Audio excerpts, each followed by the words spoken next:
မင်္ဂလာပါခင်ဗျာ e-square b ကွန်ပျူတာမှာကြိုဆိုပါရစေကျွန်တော်ကတော့နိုင်လင်းထောင်းပါကျွန်တော်ကဒီရက်သင်ခန်းစာလေးမှာဆိုရင်တော့ Microsoft Word software ထဲမှာလူသိနေပြီးတော့အရန်အသုံးဝင်တဲ့ mailing အသုံးပြုတဲ့နည်းလမ်းလေးတွေကိုကျွန်တော်ဒီသင်ခန်းစာလေးမှာမျှဝေပေးသွားမှာဖြစ်ပါတယ်ကျွန်တော်တို့ Microsoft Word software ထဲမှာ mailing ဆိုတဲ့ tab လေးပါတယ်ဒီရဲ့ mailing ဆိုတာလေးကကျွန်တော်တို့ဘာလဲဆိုရင်တော့ mailing ဆိုတာကတော့ကျွန်တော်တို့ data တွေကိုအလွယ်တကူဖြည့်သွင်းနိုင်ရန်အတွက်ကူညီပေးတဲ့ကျွန်တော်တို့ tool လေးတစ်ခုဖြစ်ပါတယ်ဒီတော့ဒီရဲ့ mailing ကိုသုံးပြီးတော့မှဘာတွေပြုလုပ်လို့ရလဲဆိုရင်တော့ကျွန်တော်ဒီရဲ့သင်ခန်းစာလေးမှာထင်သာမြင်သာလေးရှိသွားအောင်ဒီမှာကျွန်တော်တို့ Microsoft Word file လေးတစ်ဖိုင်ပြုလုပ်ထားတယ် Excel file လေးတစ်ဖိုင်ပြုလုပ်ထားပါတယ်ဒီတော့ Excel ထဲမှာကျွန်တော်တို့ပြုလုပ်ထားတဲ့ data တွေထဲကနေပြီးတော့မှတဦးတယောက်ချင်းစီအတွက် data တွေကိုကျွန်တော်တို့ Microsoft Word နဲ့ပြန်ပြီးတော့မှအခုလိုမျိုးကျွန်တော်တို့စာဖောင်တွေပြုလုပ်ချင်တဲ့အခါမှာ data ဖောင်တွေဖန်တီးချင်တဲ့အခါမျိုးမှာဆိုရင်တော့ကျွန်တော်တို့ mailing ကိုသုံးပြီးတော့မှအလွယ်တကူဖန်တီးလို့ရပါတယ်ဒီတော့ဒီရက်ထဲမှာဆိုရင်တော့ကျွန်တော်တို့ Microsoft Word ထဲမှာဆိုရင်ဒီမှာကျွန်တော်တို့လစာတိုးဝန်ထမ်းစာရင်းဆိုပြီးတော့မှကျွန်တော်နမူနာအနေနဲ့စာစီစာရဲ့ကျွန်တော်ပြုလုပ်ထားတယ်ပေါ့နော်ဒီတော့ဒီရက်ထဲမှာရှိနေတဲ့ကျွန်တော်တို့အမည်ဆိုတဲ့နေရာလေးမှာအမည်တွေထည့်ပေးရမယ်ယာရုတွေလိပ်စာတွေဒါတွေထည့်ပေးရမယ်ဒါတွေကိုကျွန်တော်တို့ဘယ်ကနေပြီးတော့ကြည့်ထည့်ရမလဲဆိုရင်တော့ပုံမှန်အတိုင်းဆိုရင်ကျွန်တော်တို့ Excel file လေးဖွင့်ပြီးတော့မှ Excel ထဲမှာဟာသူ့ရဲ့နာမည်ဆိုရင်နာမည်လေးကိုကျွန်တော်တို့ကြည့်ပြီးတော့မှသွားရိုက်ပေးနေရမယ်ယာရုတွေဆိုရင်ကျွန်တော်တို့ကကြည့်ပြီးတော့ရိုက်ပေးနေရမယ်ဒီတော့ကိုယ့်ရဲ့ဝန်ထမ်းတွေကကျွန်တော်တို့ဝန်ထမ်းလေးနည်းနည်းပဲရှိတယ်ဆိုရင်တော့တဦးတယောက်ချင်းစီအတွက်ကျွန်တော်တို့က Microsoft Word ထဲမှာပြန်ပြီးတော့မှကြည့်ရိုက်နေတယ်ဆိုရင်ကျွန်တော်တို့အတွက်အဆင်ပြေကောင်းပြေနိုင်တယ်ပေါ့နော်ဒါပေမဲ့ကျွန်တော်တို့ကဒီမှာဝန်ထမ်းဥယျာဉ်တွေကအများများတယ်ဒါမှမဟုတ်နာမည်တွေကအများများတဲ့အခါမှာတဦးတယောက်ချင်းစီအတွက်ပြန်ပြီးတော့မှ Microsoft Word ထဲမှာပြန်ရိုက်ပေးနေတယ်ဆိုရင်တော့ကျွန်တော်တို့အတွက်အချိန်တွေရမ်းကြာနိုင်တယ်အလုံးလုံးရတာလဲကျွန်တော်တို့အနှောင်အနှေးဖြစ်နိုင်တယ်ပေါ့နော်ဒါကြောင့်ကျွန်တော်တို့ကအခုလိုမျိုး Excel ထဲမှာပြုလုပ်ထားတဲ့ data တွေထဲကနေပြီးတော့မှတဦးတယောက်ချင်းစီအတွက် data တွေကိုတယောက်ချင်းစာအတွက်လိုက်ပြီးတော့မှကြည့်မရိုက်တော့ဘဲနဲ့ Microsoft Word ထဲမှာ mailing ကိုအသုံးပြုပြီးတော့အလွယ်တကူကျွန်တော်တို့ကနာမည်တွေအားလုံးအတွက်တဦးတယောက်ချင်းစီတိုင်းအတွက်ကျွန်တော်တို့တည်တံ့စီပြုလုပ်လိုက်မှာဖြစ်ပါတယ်ဒီတော့ဒါလေးပြုလုပ်ဖို့ရအတွက်ကျွန်တော်တို့ဒီမှာ Microsoft Word file လေးတစ်ဖိုင်ရဲ့ Excel file လေးတစ်ဖိုင်ရဲ့ရှိတယ်ဒါတွေကတော့ကျွန်တော်ကနမူနာအနေနဲ့ပြုလုပ်ပြပေးထားတာပေါ့နော်တကယ်လက်တွေ့လုပ်ငန်းဝင်မှာဆိုရင်တော့ဒါကိုယ့်ရဲ့လုပ်ငန်းနဲ့ပတ်သက်တဲ့ data တွေကိုကျွန်တော်တို့စဉ်းစားပြီးတော့မှပြုလုပ်နိုင်မှာဖြစ်ပါတယ်ဒီမှာတော့ကျွန်တော်တို့ကအမည်တွေရှိမယ်ယာထုတွေရှိမယ်လိပ်စာတွေဖုန်းနံပါတ်တွေ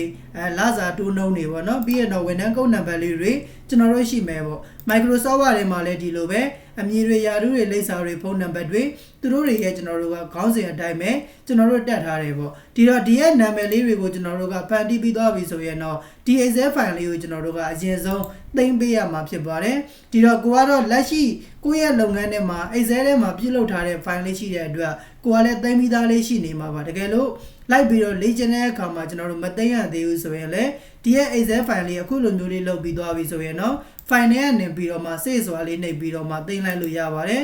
်ဒီတော့အခုဒီမှာကျွန်တော်တို့ file နဲ့ကနေပြီးတော့ save နှိပ်လိုက်ပါတယ်browse ဆိုတဲ့ tab ကိုကျွန်တော်တို့ဝင်ပြီးတော့မှကိုယ့်ရဲ့ကွန်ပျူတာထဲမှာဘယ်နေရာမှာသိမ်းချင်တာလဲကိုသိမ်းလို့တဲ့ file လမ်းကြောင်းလေးကိုရွေးပြီးတော့မှကျွန်တော်တို့ဒီရဲ့ Excel file လေးကိုအရင်ဆုံးသိမ်းခဲ့ပေးရပါမယ်ကျွန်တော်ကတော့ဒီမှာသိမ်းပြီးသားလေးရှိနေတဲ့အတွက်ထပ်ပြီးတော့မှမစေးတော့ဘူး cancel လုပ်လိုက်ပါမယ်ဒီမှာ close နဲ့ကျွန်တော်တို့ပိတ်လိုက်ပါမယ်ဒုံးစစ်နဲ့ပဲကျွန်တော်တို့သိမ်းလိုက်မယ်ဒီတော့ကျွန်တော်တို့ Excel ထဲမှာ data တွေလောက်ပြီးသွားပြီဆိုရင်တော့အဲ့ဒီ data တွေနဲ့ကျွန်တော်တို့ဒီရဲ့ Microsoft Word file မှာ mailing ကိုသုံးဖို့ရအတွက်ကျွန်တော်တို့အရင်ဆုံး link လေးချိန်ပေးရပါမယ်ဒါကြောင့် link ချိန်ဖို့ရအတွက်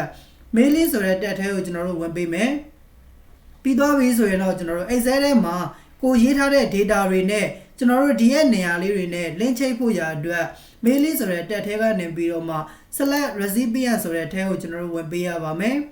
select recipient ဆိုတဲ့ tab ကိုဝင်လိုက်တာနဲ့တပြိုင်နက်ဒီရဲ့နေရာလေးမှာကျွန်တော်တို့က UNACT list ဆိုတာလေးကိုကျွန်တော်တို့ရွေးပေးရပါမယ်။ဘာကြောင့်လဲဆိုရင်တော့ကျွန်တော်တို့ Excel file ကိုပြုလုပ်ပြီးသားရှိနေတဲ့အတွက်ကျွန်တော်တို့လက်ရှိပြုလုပ်ပြီးနေတဲ့ Excel file နဲ့ link ချိတ်ပြီးတော့အသုံးပြုမှာဖြစ်တဲ့အတွက်ဒီနေရာလေးမှာကျွန်တော်တို့ UNACT list ဆိုတာလေးကိုကလစ်တစ်ချက်လောက်နှိပ်ပေးရပါမယ်။နှိပ်ပြီးသွားပြီဆိုရင်တော့အစောနောက်ကကျွန်တော်တို့သိမ်းခဲ့တဲ့ Excel file လေးသိမ်းထားတဲ့ file လမ်းကြောင်းလေးကိုကျွန်တော်တို့သွားမယ်။ကျွန်တော်ကတော့ဒီမှာ document ထဲမှာသိမ်းထားတာဖြစ်တဲ့အတွက် file နာမည်လေးမှာကျွန်တော်တို့ salary file ဆိုတဲ့နာမည်လေးပေးခဲ့တယ်အဲ့ဒီ file လေးနဲ့ link ချိန်မှာဖြစ်တဲ့အတွက်သူ့ကို salary လေးမှတ်ပါတယ် open ဆိုပြီးတော့မှနှိပ်လိုက်ပါမယ် ပြီးတော့ပြီဆိုရင်တော့ကျွန်တော်တို့ဒီရဲ့ဘောက်လေးကြာလာပါလိမ့်မယ်ဒီနေရာလေးမှာတော့ကျွန်တော်တို့က Excel ထဲမှာရှိနေတဲ့သူက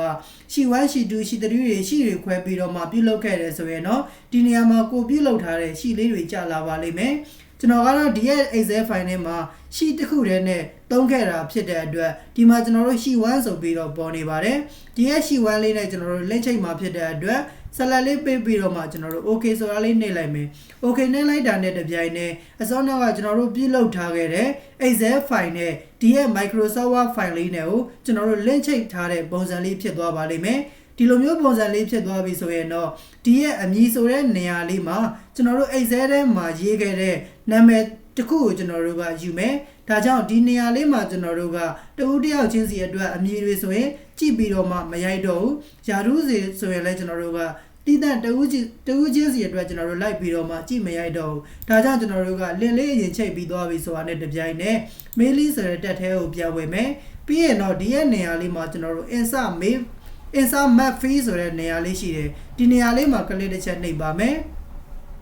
ကလစ်တစ်ချက်နှိပ်လိုက်တာနဲ့တပြိုင်နက် insert map fee ဆိုတဲ့နေရာလေးမှာကျွန်တော်တို့ Excel ထဲမှာ link ချိတ်ထားတဲ့ Excel file ထဲမှာရှိနေတဲ့အမည်တွေယာရုတွေလိပ်စာတွေဖုန်းနံပါတ်တွေကျွန်တော်တို့ဒီနေရာလေးမှာဝင်နေပါလိမ့်မယ်ဒီတော့ကျွန်တော်တို့ကအမည်ဆိုတဲ့နေရာမှာ Excel ထဲမှာရှိနေတဲ့နာမည်တစ်ခုကိုရေးချင်တာဖြစ်တဲ့အတွက်ဒီနေရာမှာကျွန်တော်တို့ကအမည်ဆိုတာလေးကိုရွေးပေးပါမယ်ပြီးရင်တော့နောက်ထပ်ကျွန်တော်တို့ကယာရုဆိုတဲ့နေရာလေးမှာလည်း insert map fee ဆိုတဲ့နေရာမှာယာရုဆိုတာလေးကိုရွေးချယ်ပေးလိုက်ပါမယ်လိပ်စာဆိုတဲ့နေရာလေးမှာလည်း insert map fee ဆိုတဲ့ထဲမှာရှိတဲ့လိပ်စာကိုကျွန်တော်တို့ရွေးချယ်လိုက်ပါမယ်ဒီလိုမျိုးကျွန်တော်တို့ကတစ်ခုချင်းစီအတွက်တိတန့်စီလိုက်ပြီးတော့မှချိတ်ပေးလိုက်မယ်ပေါ့နော်ဒီတော့လစာတိုးဆိုတဲ့နေရာလေးမှာလည်း insert map fee တွေကနေပြီးတော့လစာတိုးကိုရွေးပေးလိုက်ပါမယ်ဝန်ထမ်းကုန်းနံပါတ်ဆိုတဲ့နေရာလေးမှာလည်းကာစာချမယ် insert map fee တွေကနေပြီးတော့မှဝန်ထမ်းကုန်းနံပါတ်ဆိုတာလေးကိုရွေးပေးလိုက်ပါမယ်ပြီးပြီဆိုရင်တော့ကျွန်တော်တို့ဒီရဲ့အောက်လေးမှာရှိနေတဲ့ဟောဒီနေရာလေးမှာလည်းကျွန်တော်တို့ကနာမည်လေးထည့်မှာဖြစ်တဲ့အတွက် insert map fee တွေကနေပြီးတော့အမည်ဆိုတာလေးကိုကျွန်တော်တို့ထည့်ခဲ့ပေးလိုက်ပါမယ်အခုလိုမျိုးလေးကျွန်တော်တို့ကထည့်ပြီးသွားပြီဆိုရင်တော့ကျွန်တော်တို့ဒီရဲ့ဖောင်ထဲမှာရှိနေတဲ့ရေးထားခဲ့တဲ့ဟာတွေအကုန်လုံးက Excel ထဲမှာရှိနေတဲ့တဦးတယောက်ချင်းစီရဲ့ data ဖောင်တွေအနေနဲ့တရွက်ချင်းစီကျွန်တော်တို့ကကြာလာစေချင်တာဖြစ်တဲ့အတွက်အားလုံးကျွန်တော်တို့က link ချိတ်ပြီးသွားပြီဆိုတာနဲ့တပြိုင်နက် mail ဆိုတဲ့တက်ထဲကနေပြီးတော့မှ finish ဆိုတဲ့အထဲမှာကျွန်တော်တို့သူ့မှာရှိနေတဲ့ finish and match ဆိုတဲ့အထဲကိုကျွန်တော်တို့ဝင်မယ်ဝင်ပြီးသွားပြီဆိုရင်တော့ကျွန်တော်တို့ကဒီမှာအပေါ်ဆုံးမှာရှိနေတဲ့ edit individual document ဆိုတာလေးကို click တစ်ချက်နှိပ်ပါမယ် edit individual document ဆိုတာလေးနှိပ်လိုက်တာနဲ့တပြိုင်နက် map record ဆိုတဲ့ဒီရဲ့ဘောက်လေးကြာလာပါတယ်ကျွန်တော်တို့ all ဆိုတာလေးရွေးထားတယ်ဆိုရင်တော့ကျွန်တော်တို့ Excel ထဲမှာရှိနေတဲ့နာမည်တွေအားလုံးကိုသူကတဦးတယောက်ချင်းစီရဲ့တူတယောက်ချင်းစီတိုင်းအတွက်ဖောင်လေးတွေကိုသူကပြုတ်လုပ်ပေးသွားပါလိမ့်မယ်။ current record ဆိုရင်တော့သူကလက်ရှိရောက်ရှိနေတဲ့သူကတယောက်ကိုပဲလုပ်ပေးသွားမယ်ပေါ့။ဒီလိုမှမဟုတ်ဘူးကိုကဒီမှာ from ကိုရွေးလိုက်တယ်ဆိုရင်တော့ဘယ်ကနေပြီးတော့မှဘယ်ထိကျွန်တော်တို့ပြုတ်လုပ်ချင်တဲ့ဆိုတာလေးလည်းသတ်မှတ်လို့ရပါတယ်။ကျွန်တော်ကတော့ဒီမှာက Excel ထဲမှာရှိနေတဲ့နာမည်တဦးတယောက်ချင်းစီကိုအကုန်လုံးကျွန်တော်တို့ကဖောင်တွေပြုတ်လုပ်မှာဖြစ်တဲ့အတွက်အော်ကျွန်တော်တို့ရွေးပြီးတော့မှ okay ဆိုတာလေးနှိပ်လိုက်ပါမယ်။ okay နှိပ်လိုက်တာနဲ့ကျွန်တော်တို့ခဏလေးစောင့်လိုက်တယ်ဆိုရင် Microsoft Word file လေးတစ်ဖိုင်ထပ်ပြီးတော့မှတိုးလာတာကိုတွေ့ရပါလိမ့်မယ်ဒီတော့ထွက်လာတဲ့ Microsoft Word file ထဲမှာဆိုရင်ကျွန်တော်တို့တစ်ချက်စစ်ကြည့်လိုက်တဲ့အခါမှာအမည်ဆိုတဲ့နေရာလေးမှာကျွန်တော်တို့ဦးအောင်နိုင်ပြီးရင်ယာရုဆိုတဲ့နေရာမှာ manager ပေါ့လိပ်စာဆိုတဲ့နေရာလေးမှာမန္တလေးမြို့ဆိုပြီးတော့ဖုန်းနံပါတ်ဆိုတဲ့နေရာမှာသူနဲ့သက်ဆိုင်တဲ့ကျွန်တော်တို့ data အချက်လက်တွေအားလုံးကိုတခါတည်းကျွန်တော်တို့ mail လေးကိုသုံးပြီးတော့မှ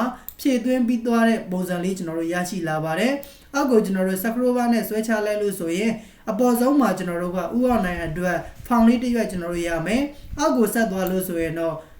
နောက်တဦးစာအတွက်တည်တံ့ထပ်ပြီးတော့မှပြုလုပ်ပေးသွားပါတယ်အောက်ကိုထပ်ပြီးတော့မှဆွဲလိုက်တယ်ဆိုရင်တော့နောက်ထပ်တဦးစာအတွက်ကျွန်တော်တို့ရရှိသွားမှာဖြစ်ပါတယ်ဒီတော့ဒီရဲ့ကျွန်တော်တို့က mail လေးကိုအသုံးပြုပြီးတော့မှ Excel ထဲမှာရေးထားခဲ့တဲ့ data တွေထဲကနေပြီးတော့တဦးတယောက်ချင်းစီအတွက် data တွေကိုကျွန်တော်တို့ကကြည့်ပြီးတော့မှမရိုက်တော့ဘဲနဲ့ mail လေးကိုသုံးပြီးတော့မှအလွယ်တကူအခုလိုမျိုးဖောင်လေးတွေကျွန်တော်တို့ပြုလုပ်နိုင်မှာဖြစ်ပါတယ်ဒီရဲ့နီလန်လေးကိုကျွန်တော်တို့နားလည်မယ်လို့ထင်တယ်ဒါလေးကတော့ကျွန်တော်ကထင်သာမြင်သာလေးရှိသွားအောင်နမူနာအနေနဲ့